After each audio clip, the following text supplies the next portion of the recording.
Spiritus Sanctus vificans vita. Spiritus Sanctus vificans vita. A história da encenação da Paixão de Cristo não começa em Cubatão. Ela atravessa séculos, culturas e continentes, carregando consigo um dos mais poderosos instrumentos de comunicação da humanidade, o teatro. Durante a Idade Média, em uma Europa marcada pelo analfabetismo e pela forte influência da Igreja Católica, a transmissão dos ensinamentos religiosos enfrentava um desafio essencial: como comunicar histórias complexas a uma população que, em sua maioria, não sabia ler. Foi nesse contexto que surgiram as primeiras dramatizações sacras, representações teatrais que encenavam passagens bíblicas de forma acessível, visual e profundamente emocional. Essas encenações não eram apenas manifestações artísticas, elas tinham um papel pedagógico, catequético e social. Ao assistir à representação da vida, morte e ressurreição de Jesus Cristo, o público não apenas compreendia os ensinamentos religiosos, mas também vivenciava emocionalmente a narrativa. A arte tornava-se, assim, um elo entre o sagrado e o cotidiano. Com o passar do tempo, essas dramatizações evoluíram. De pequenas apresentações dentro das igrejas, migraram para praças públicas, ganhando escala, complexidade e participação popular. A Paixão de Cristo tornou-se, então, um espetáculo coletivo, onde a comunidade inteira se envolvia, seja como espectadora, seja como parte do elenco. Esse modelo atravessou séculos e chegou ao Brasil, onde encontrou terreno fértil para se desenvolver. Durante o século XX, especialmente até a década de 1960, era comum que teatros, cinemas e até circos interrompessem suas programações tradicionais durante a Semana Santa para apresentar conteúdos religiosos. Era um momento em que a arte se voltava inteiramente à reflexão espiritual. Uma das produções mais marcantes desse período foi O Mártir do Calvário, escrita pelo dramaturgo português Eduardo Garrido e encenada no Brasil no início do século XX. Definida como um mistério sacro, a obra influenciou inúmeras produções posteriores, consolidando um modelo narrativo que seria replicado em diversas regiões do país. Ao longo dos anos, a encenação da Paixão de Cristo passou a assumir diferentes formatos, desde produções simples até grandes espetáculos. Um dos exemplos mais emblemáticos é a Paixão de Cristo de Nova Jerusalém, realizada em Pernambuco, considerada uma das maiores encenações ao ar livre do mundo. Com cenários monumentais e milhares de espectadores, ela demonstra como essa tradição evoluiu para além do aspecto religioso, tornando-se também um fenômeno cultural e turístico. Mas o que torna essas encenações tão duradouras ao longo do tempo? A resposta está na sua capacidade de adaptação. A cada geração, a história é reinterpretada, novos elementos são incorporados, novas linguagens são exploradas, mas a essência permanece: contar uma das narrativas mais impactantes da história humana. No Brasil, essa tradição encontrou uma característica singular: o envolvimento comunitário. Diferente das grandes produções profissionais, muitas encenações surgiram de iniciativas populares, organizadas por moradores, artistas amadores e líderes religiosos. São projetos que nascem da coletividade, sustentados pela fé, pela arte e pelo desejo de expressão cultural. É nesse ponto que o Teatro da Paixão deixa de ser apenas uma representação religiosa e passa a assumir um papel mais amplo, o de formador de identidade cultural. Ele conecta pessoas, fortalece laços sociais e cria memórias coletivas que atravessam gerações. E é exatamente essa transição, do universal para o local, que nos leva ao próximo capítulo. Uma cidade brasileira em pleno processo de transformação, prestes a dar início a uma das mais significativas manifestações culturais de sua história. Uma cidade chamada Cubatão. Na virada da década de 1960, A cidade de Cubatão vivia um dos períodos mais intensos de sua história. Impulsionada por um acelerado processo de industrialização, o município se transformava em um dos principais polos industriais do Brasil.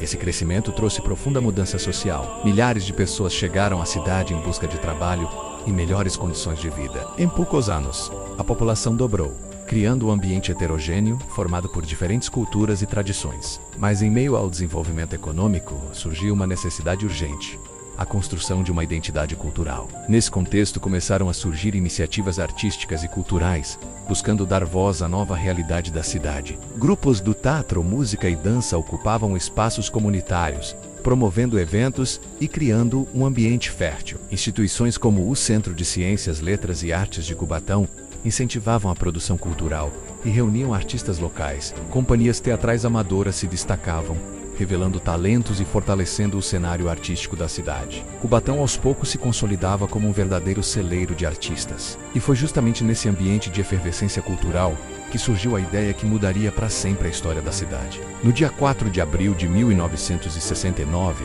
uma sexta-feira santa, um grupo de amigos se reuniu em um local simples, ao lado da igreja matriz. Entre conversas e reflexões sobre o significado daquele momento religioso, nasceu uma proposta ousada: encenar, no ano seguinte, a paixão e morte de Cristo ao vivo, com a participação da própria comunidade. O que poderia parecer apenas uma ideia passageira rapidamente ganhou força. Os idealizadores levaram a proposta ao pároco da cidade, o cônego Antônio Pedron. Conhecido por seu envolvimento com a comunidade e sua sensibilidade cultural, ele não apenas aprovou a iniciativa, como assumia um papel central no projeto. Para ele, aquela encenação não seria apenas um espetáculo. Seria uma forma de unir fé, arte e comunidade em uma única experiência coletiva. Poucos dias depois, em 14 de abril de 1969, foi realizada uma reunião oficial, que marcou o nascimento da comissão organizadora da Paixão e Morte de Cristo, menos a CUPA MC.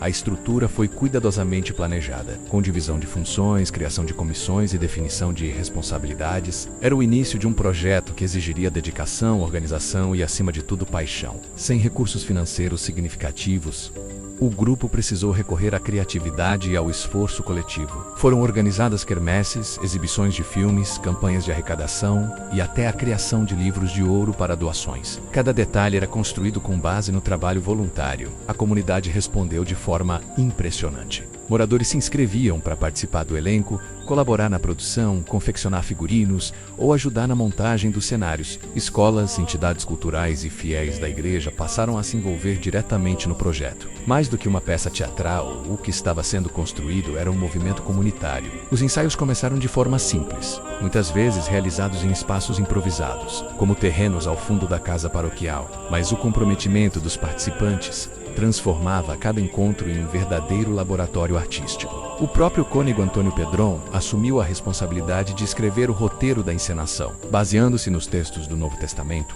ele dedicou noites inteiras à elaboração do script, buscando fidelidade à narrativa bíblica e ao mesmo tempo acessibilidade para o público. Era um trabalho minucioso, feito com dedicação quase artesanal. Paralelamente, especialistas e colaboradores com experiência em teatro foram convidados para contribuir, mesmo sendo em sua maioria amadores. Os participantes encaravam o projeto com um nível de seriedade comparável ao de produções profissionais. A cada ensaio, o entusiasmo crescia. A cidade começava a perceber que algo grandioso estava prestes a acontecer. O que havia começado como uma simples ideia entre amigos se transformava, rapidamente, em um dos maiores projetos culturais já realizados em Cubatão. E enquanto os preparativos avançavam, uma pergunta pairava no ar: como seria o impacto dessa primeira encenação? A resposta viria no ano seguinte e marcaria, para sempre, a história da cidade.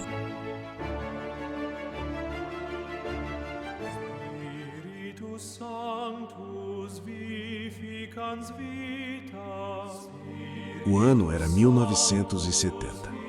Depois de meses de preparação intensa, ensaios improvisados e um esforço coletivo que envolveu toda a comunidade, chegava um momento mais aguardado: a estreia da primeira encenação da Paixão de Cristo ao vivo em Cubatão. Era Sexta-feira Santa, 27 de março. A cidade, que até então vivia sob o ritmo acelerado da industrialização, parava.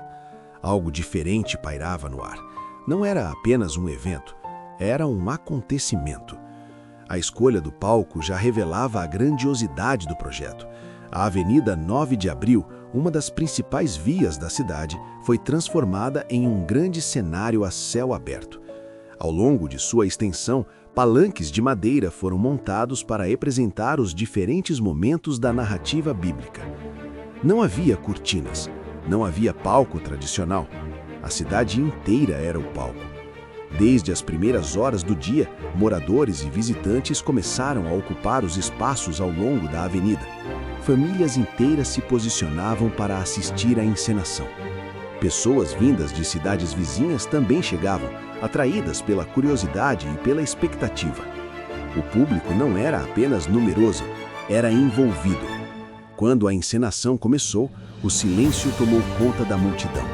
Cena após cena, a narrativa se desenrolava diante dos olhos do público. A Santa Ceia, a agonia no Horto das Oliveiras, os julgamentos, a caminhada até o Calvário e, por fim, a crucificação. Tudo era feito com recursos simples, mas a emoção era imensa. O ator Reginaldo Ramos Martins, no papel de Jesus Cristo, entregava uma interpretação intensa, marcada por expressão corporal e entrega emocional. Ao seu lado, Altiva Mendes, representando Maria, emocionava o público com uma atuação carregada de sensibilidade. Não eram atores profissionais, e talvez fosse exatamente isso que tornava tudo ainda mais verdadeiro. A cada passo da via sacra, o público reagia. Pessoas choravam, rezavam, se emocionavam profundamente com o sofrimento representado ali. Em muitos momentos, a linha entre encenação e realidade parecia desaparecer. A cidade não estava apenas assistindo, estava vivendo a história. A imprensa local não demorou a reconhecer a dimensão do espetáculo.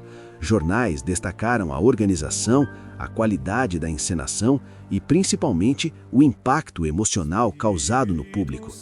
Cerca de 150 figurantes participaram da apresentação, todos moradores da cidade, homens, mulheres, jovens, pessoas comuns que por algumas horas se transformaram em personagens de uma das histórias mais marcantes da humanidade. A força da encenação não estava na estrutura, estava na entrega. Cada gesto, cada fala, cada silêncio carregava o peso de um trabalho construído coletivamente, com dedicação e fé. O cônego Antônio Pedron, idealizador do projeto, acompanhava tudo de perto. Para ele, aquele momento representava mais do que a realização de um espetáculo. Era a concretização de uma visão, transformar a fé em uma experiência compartilhada, acessível a todos. E ele conseguiu. A encenação foi considerada um sucesso absoluto. O público não apenas assistiu, participou emocionalmente, reagiu, se envolveu. A cidade, naquele momento, deixou de ser apenas um polo industrial e revelou uma nova identidade, a de um povo capaz de produzir arte, emoção e cultura. A Avenida 9 de Abril, por algumas horas, deixou de ser uma via urbana, transformou-se em Jerusalém. E quando a cena final aconteceu, a crucificação, o impacto foi profundo. O silêncio deu lugar à comoção. Muitos não conseguiram conter as lágrimas. Era mais do que teatro. Era experiência, era fé, era comunidade. Aquele dia marcou o início de uma tradição. Uma tradição que não apenas se repetiria nos anos seguintes, mas que cresceria, se transformaria e enfrentaria desafios inesperados. Porque, apesar do sucesso, o caminho à frente não seria fácil. Nos bastidores, tensões começavam a surgir e, em pouco tempo, a continuidade daquele projeto seria colocada à prova. Mas isso ainda estava por vir.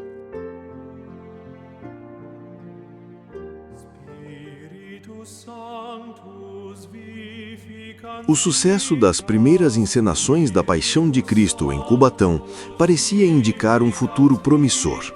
Após a estreia marcante de 1970 e a consolidação do espetáculo em 1971, quando milhares de pessoas assistiram à apresentação, tudo levava a crer que a encenação já fazia parte definitiva do calendário cultural da cidade.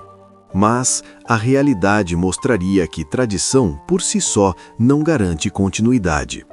O ano de 1972 trouxe um cenário inesperado. Sem o apoio necessário do poder público, a realização da encenação foi colocada em risco.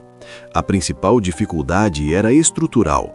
A montagem dos palanques ao longo da avenida exigia recursos financeiros que a comissão organizadora não possuía.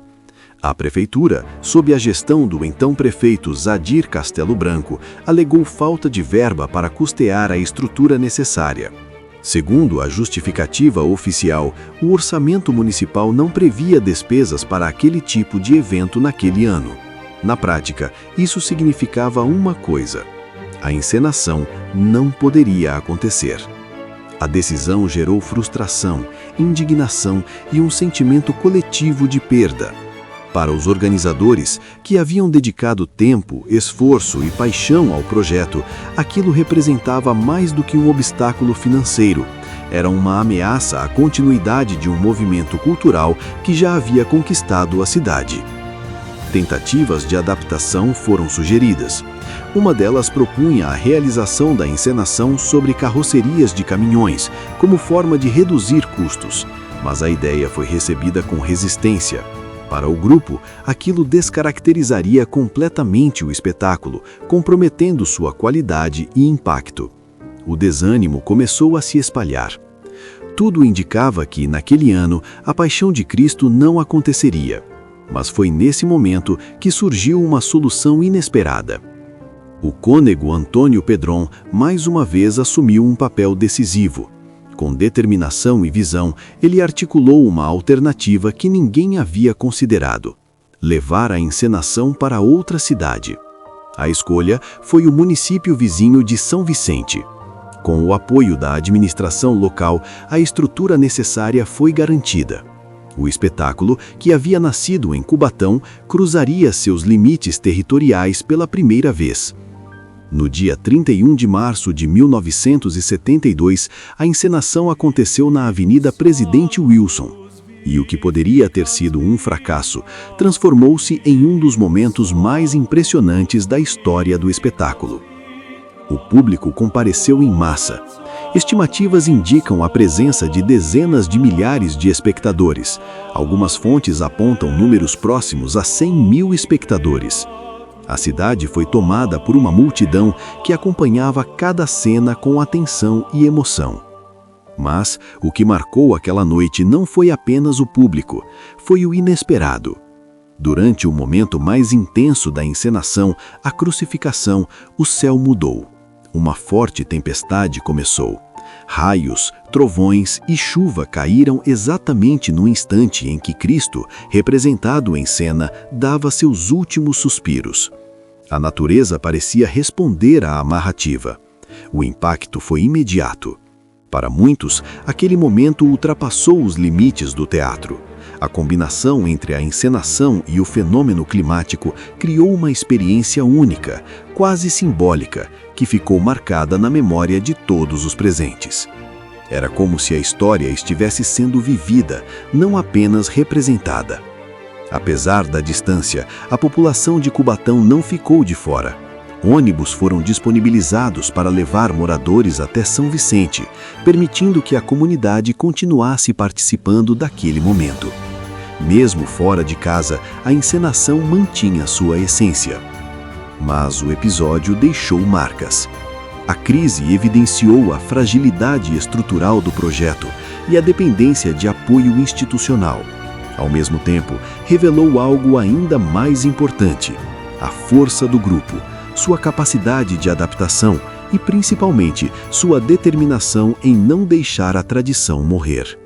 A encenação havia sobrevivido ao seu primeiro grande desafio e voltaria ainda mais forte. No ano seguinte, retornaria a Cubatão, reafirmando seu lugar na cidade. Mas algo havia mudado.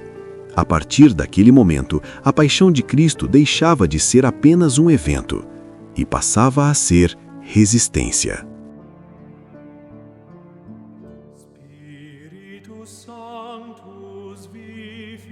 Após superar a crise de 1972, a encenação da Paixão de Cristo retornou a Cubatão no ano seguinte com força renovada.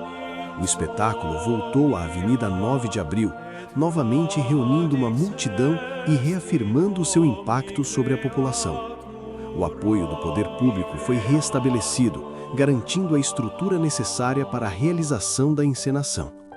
Mas, apesar do retorno triunfal, algo havia mudado.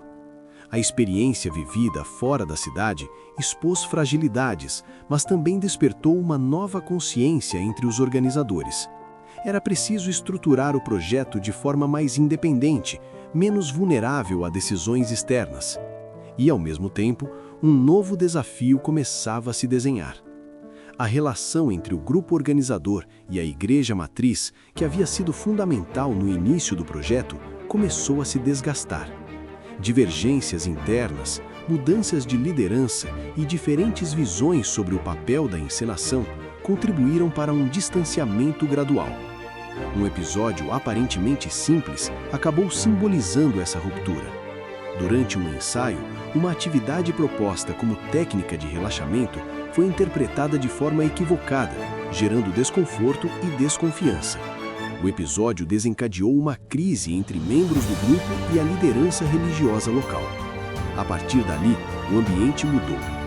O espaço da igreja deixou de ser utilizado para ensaios e reuniões. O grupo precisou buscar novos locais, improvisar estruturas e reorganizar sua dinâmica de trabalho. Era o fim de uma fase e o início de outra. A encenação deixava de estar diretamente vinculada à liturgia religiosa e passava a assumir, de forma mais clara, sua identidade como espetáculo teatral. Essa transição não foi apenas simbólica. Ela representou uma mudança profunda na forma de organização, produção e visão artística do projeto. Sem a estrutura institucional da igreja, o grupo precisou se reinventar. Criou novos métodos de trabalho, ampliou sua rede de colaboradores e fortaleceu sua autonomia. Foi nesse contexto que surgiu o COTAC. Mais do que uma entidade organizadora, o COTAC se tornou um verdadeiro centro de formação artística. A encenação da Paixão de Cristo passou a ser apenas uma de suas expressões, ainda que a mais emblemática. O teatro, que antes era um meio de expressão religiosa, agora ganhava um novo papel, o de ferramenta de transformação cultural. Ao longo dos anos, o grupo passou a investir na qualificação técnica de seus participantes. Iluminação, sonoplastia, figurino, cenografia. Cada elemento do espetáculo foi sendo aprimorado e levando o nível das produções. A participação da comunidade continuava sendo um dos pilares do projeto, mas agora havia também um processo de profissionalização. A cada nova edição, a encenação se tornava mais complexa, mais elaborada e mais impactante. Novas técnicas eram incorporadas, novos formatos eram testados e a linguagem teatral se expandia. Ao mesmo tempo, o projeto mantinha sua essência. A participação popular, o envolvimento coletivo e o caráter comunitário continuavam sendo sua principal força. Pessoas de diferentes idades, origens e experiências seguiam se unindo em torno de um objetivo comum. Mais do que um espetáculo, a encenação se consolidava como um espaço de formação humana e artística. Para muitos participantes, aquele era o primeiro contato com o teatro e, em diversos casos, o início de uma trajetória profissional nas artes. O impacto ia além do palco. A cidade começava a reconhecer a importância do projeto não apenas como evento cultural, mas como um instrumento de inclusão, educação e desenvolvimento social. A Paixão de Cristo de Cubatão deixava de ser apenas uma tradição e passava a ser um patrimônio vivo. Um patrimônio construído pela própria comunidade, sustentado pela arte e impulsionado pela necessidade de expressão cultural. A transformação estava completa, mas a história ainda não havia chegado ao seu ponto final, porque o que estava sendo construído ali não era apenas um espetáculo, era um legado.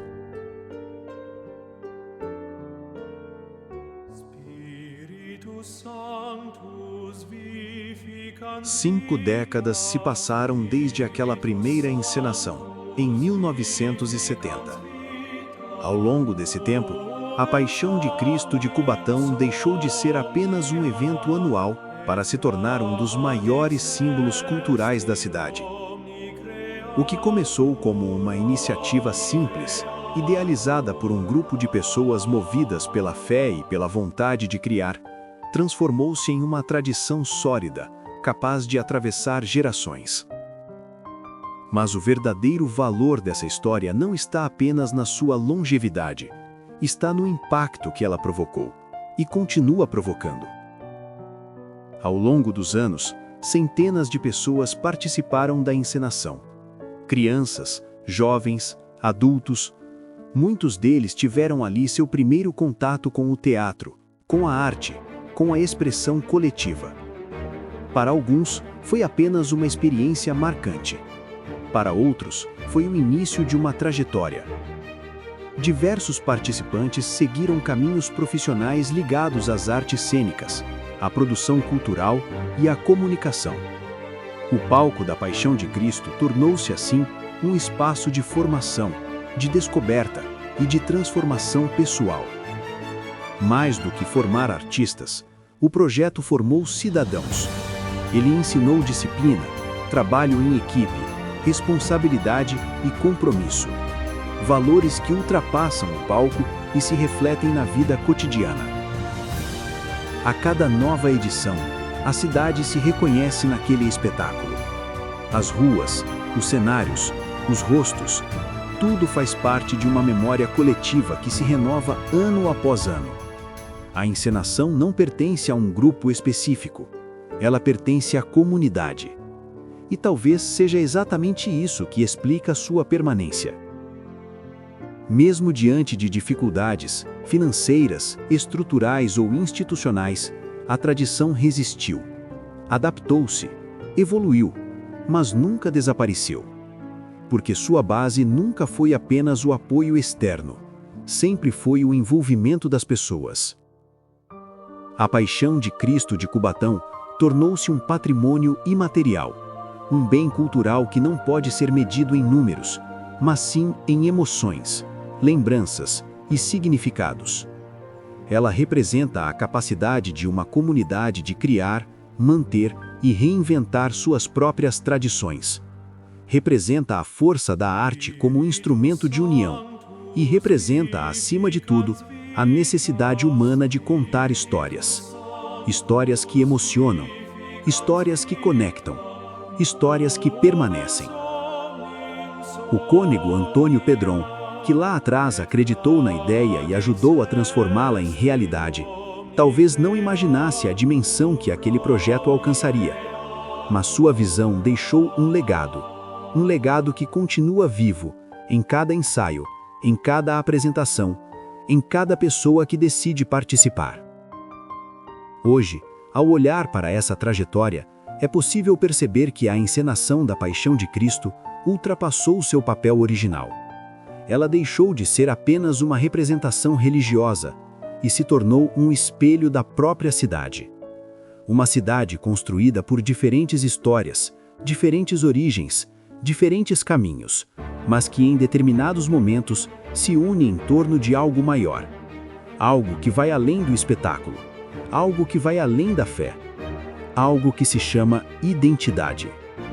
E enquanto houver pessoas dispostas a contar essa história, ela continuará sendo Chegamos ao encenada. fim desta jornada de resgate histórico, mas este documentário não estaria completo sem um reconhecimento fundamental. Reconstruir 5 décadas de memória exige mais do que a união de imagens e depoimentos. Exige um olhar cuidadoso, documentação e uma pesquisa rigorosa. Por isso, expressamos a nossa mais profunda e sincera gratidão ao professor Wellington Ribeiro Borges. A sua obra magna, o livro Uma História de Amor e Paixão, 50 anos da encenação da Paixão de Cristo em Cubatão, foi o alicerce absoluto para a elaboração deste projeto. Sem o seu precioso acompanhamento, a sua vasta pesquisa e a sua generosidade em nos guiar por detalhes tão específicos, não teria sido possível organizar e contar essa trajetória com a precisão histórica que ela exige. Professor Wellington, o seu trabalho literário e de pesquisa é um verdadeiro patrimônio. Muito obrigado por ser o guardião dessa memória e por viabilizar a realização deste documentário.